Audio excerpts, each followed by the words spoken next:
Saudi আরবের এক অন্ধ হাফেজ, তাকে ডেকে প্রশ্ন করা হলো, আল্লাহ তোমাকে চোখ দে নাই, তুমি না দেখে আল্লাহর এই কোরআন মুখস্থ করেছ, তুমি বলো আল্লাহ যদি তোমাকে চোখ দে তুমি সর্বপ্রথম কি দেখবে?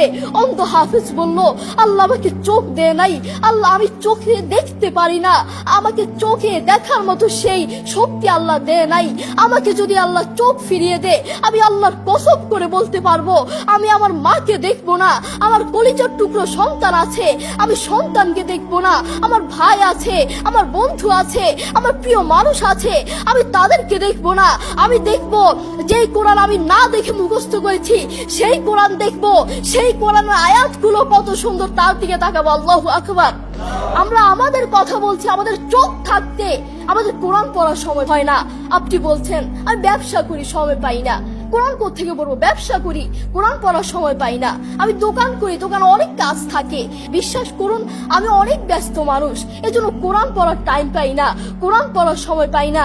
প্রিয় ভাই, আমি আপনাকে বলতে চাই আপনাকে সময় কে দিয়েছে? আপনাকে সময় কে দিয়েছে?